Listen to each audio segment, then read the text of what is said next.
Hello, this time around we have guests who are going to talk about something different and something unique. Guess where we're at? Where are we? The Sustainability Demonstration House.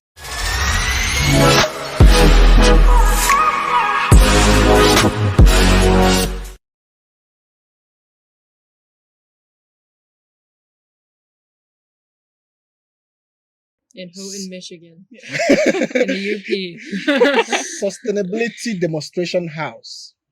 I never knew that there could be a house that is designed exclusively for sustainability reasons until I came to Michigan and I saw this house and it's unique, beautifully designed, and people who live here live sustainably.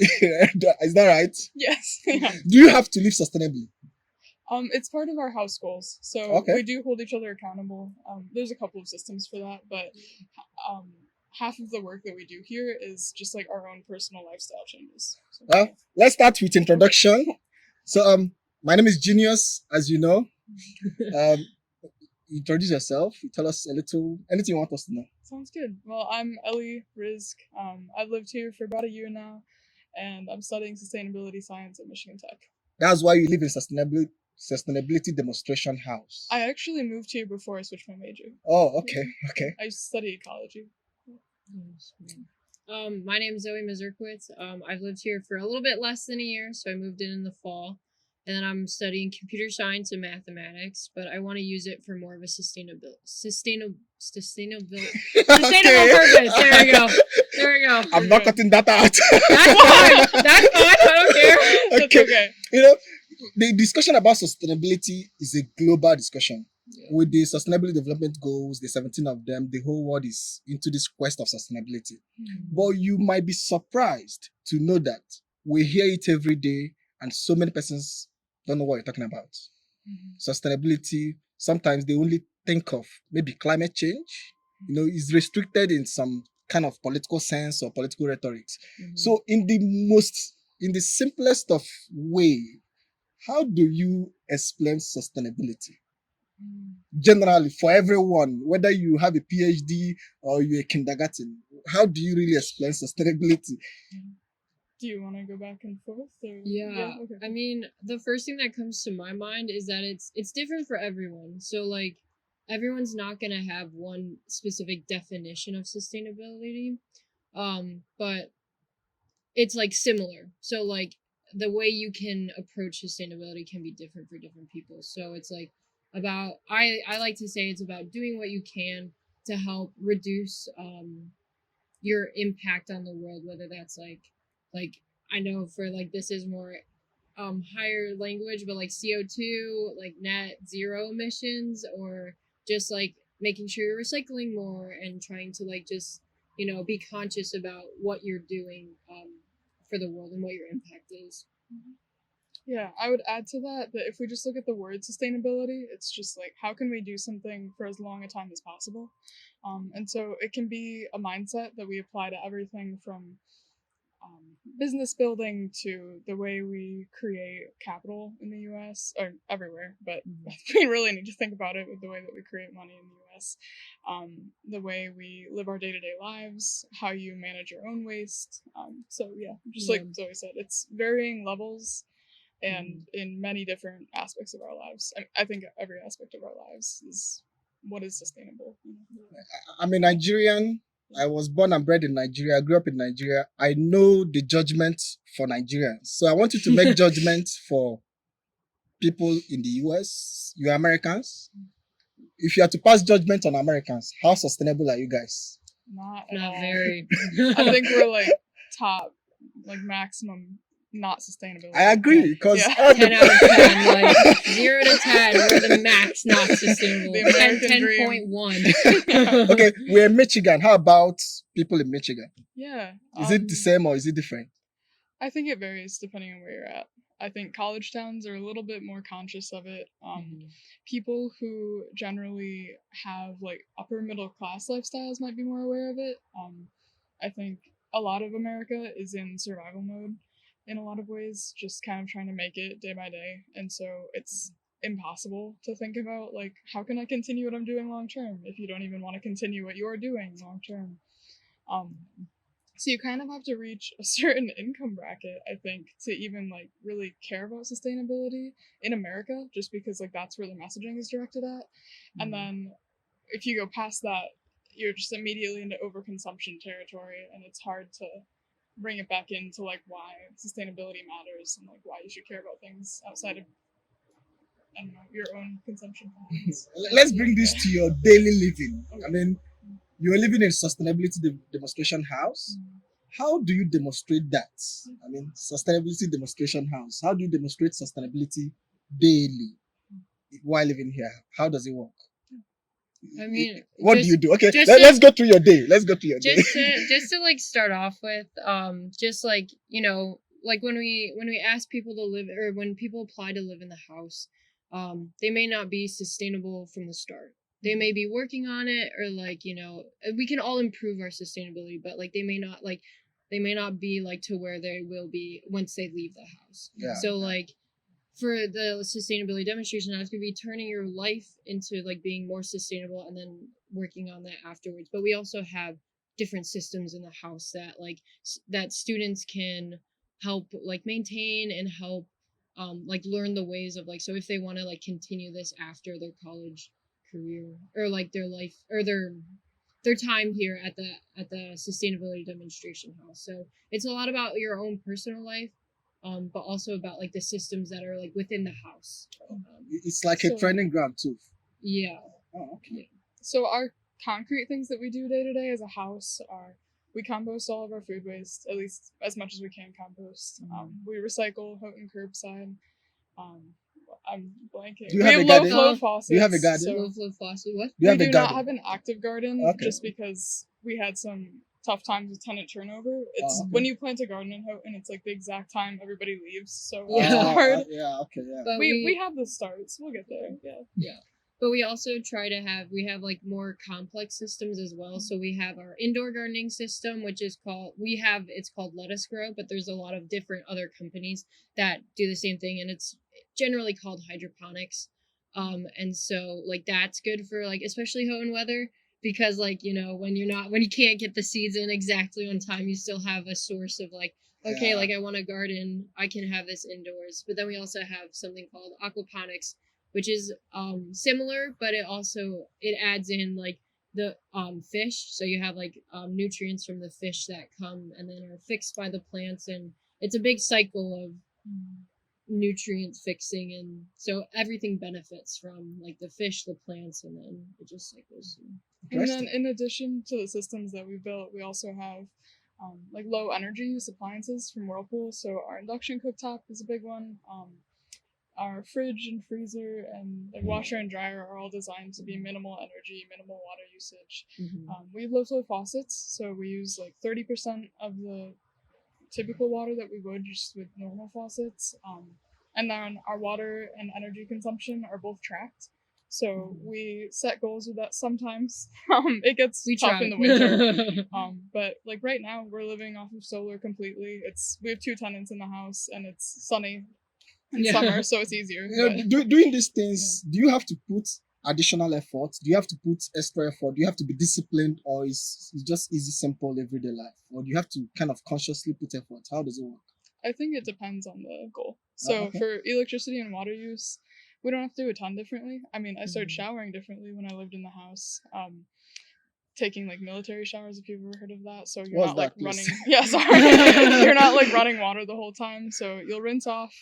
You off the water up? Then turn the water off. And then do whatever else you got to do, and then rinse off again. And so it uses a lot less water use. Oh, okay. But anyway, so military shower. There's things you can do, like little habits that change day to day. I don't know if you brush your teeth with the faucet running. That's a big one. And this will probably bring us into another conversation around like what's useful or not, but not washing dishes by hand is one that I'm still working on. I didn't grow up with a dishwasher, so it's easy to just like wash them at the sink, but it actually uses a lot more water, so we try to use a dishwasher. Wait, which dishwasher uses less water than washing by hand? Yeah, because if you think about it, like running Yeah, Yeah. you're running and running washing, And water. you and have it's to rinse just. everything individually. Yeah. I never thought of that. Yeah, right. So there's like a lot of things that they're just little habits. Sometimes they're easier that are Yeah. actually. But More how about sustainable. the energy the dishwasher consumes? If you compare the both, I don't. I I feel mean, like what we what accounted will for you that. advise if you For if the okay, you want to advise energy. someone whether to wash by hand or dishwasher? If you are trying to be sustainable, you have to balance the emissions, you have to balance Right. the energy The consumption. electricity. So I- yeah, I've how do heard- you? I've heard that there's like a number of like dishes. Like if you have a certain number of dishes, then like it's more efficient to like do hand washing versus like dishwasher. Okay. But I'm not sure like like the energy like okay the energy from the faucet like turning on and being on, or like running the water heater, like that's a little bit more like we'd have to look into that more with like what electricity is being used, and we have different like apps that can help us like track it and calculate it, so it's not like we're just out in the like just have to like track it manually, but it's like we have resources that can help us, but we haven't really looked into that as much. And I would imagine if we boil water, like on the stove, and then use that to wash dishes by hand, it would be less energy. So Oh, okay. maybe that's what I'm we start learning. I'm doing. learning Maybe, some new yeah. things. I'm Yeah. learning some new things. Yeah, no, I that's want a good us to question. connect this with what you think of the global, when it comes to the global narrative of sustainability. You've traveled outside the country. I know you have. I know Yes. you've gone to. Remind me. You've been to. I've been to Germany, China, Japan, Australia. Oh. Canada's an easy Yeah, one. I didn't- I've been to a few other countries that I can't remember right now. But So when you think of sustainability, kind of compare the US with these places. What do you have to say? I mean, I haven't traveled recently a lot, but my most recent place of travel is Germany, and so like they have a lot of different. I don't know how this compares to Costa Rica, but they have a lot of different. They divide their recycling more rigorously. So they have like glass, and then they have hard plastic, and then they have soft plastic, and then they have paper. Like, and so Americans like we just throw it all into one, Yeah. or or like in my family we like sort out like it's paper versus like the plastics. But like in Germany they're like very like rigorous of like okay like you have your like 5 recycling bins, and then you have like the trash bin, which is like the smallest of them, because you can like there's ways that you can recycle everything that is like from Germany, and I'm sure European countries, similar Yeah, some with European Sweden. countries do the same things, but it's just that's what I've experienced more is like they have compost too. They have like a separate compost bin Yes, as food recycling. waste. There's for food. But it's there's like one not for even food like waste. considered as like recycle. It's not even considered compost. It's considered recycling, which is like really just. I think that's really cool. How it's like not a separate category of like their output.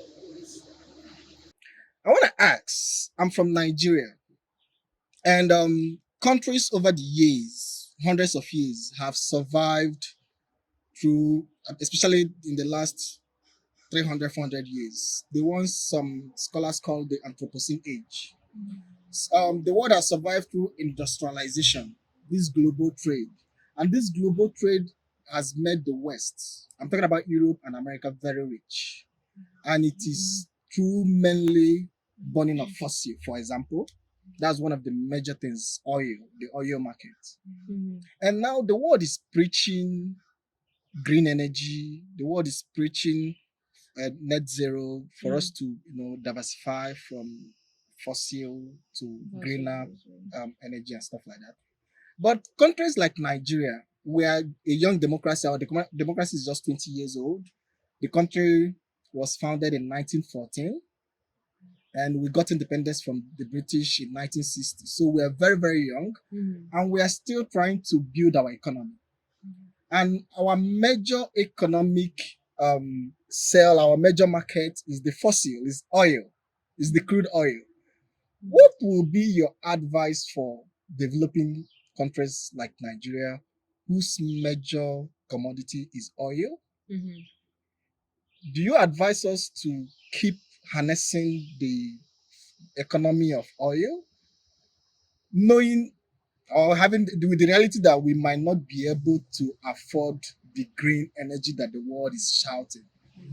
Also, looking at it from the angle that the West has developed using the fossil fuel and all these climate issues are happening today, many years ago. What would be your advice in this kind of transnational consideration and growth? I mean, we want everybody to be sustainable, but also want fairness and equality in growth, especially economic growth. That is a bit political, but from a sustainable advocate, from that lens, well, what do you think? What would be your idea, opinion, or thoughts? And this is where like the question of sustainability always meets a crux with like human needs, and in America more frequently human wants, but especially when we look at I like that in America, human wants, not needs. generally. Okay. It's not a perfect system, but I think okay, maybe we cut that. Sorry. I mean, it is an important thing to talk about, like wants versus needs. But anyway. And so, like with Nigeria, I'm not familiar with like their current economic breakdown, but if it's high on oil, and like that's oil the is main, the number one commodity. Yeah. If no oil would go, we just get poor, So oil is the economy, and we need it to survive as a nation, at least today, and until I don't know how long it will take us to diversify. So, what do we do if we still want to be sustainable? If we still want to, that's the market. No, it's a hard question. I think that the first thing is just recognizing that, the people who are doing the most damage here is the countries who are consuming the most oil. And if I had to guess, Nigeria is exporting a lot of oil. You're right. And so it's not like they're even the ones necessarily using it. And still profiting off of it is less sustainable. But we're looking at that in the UAE, in Kuwait, Qatar. It's a common trend. And so I think if we're focusing solely on like transitioning from fossil fuels, we can't do that without realizing like the people we might be leaving behind in doing that. And I know that's a very vague response to a specific question, but generally I feel like, with the sustainable development goals, right, they're not all like, let's go carbon neutral, let's reduce pollution. It's looking cohesively, like to be sustainable globally on a global scale, we have to look at people and how what we're doing affects them. So just cutting off like fossil fuels from the global market would really mess up a country's economic stability. Maybe we don't have to cut it off right away. Like maybe there's ways where we can integrate a different export system or a different way of creating green energy that's like still profitable for Nigeria. I don't know. Reducing like the amount of oil consumption, or like that, like the lowering amount of, over time. But like hard cutoffs, quick transitions like that look good on paper and they really don't stick. They don't. Or in real life is a different conversation altogether.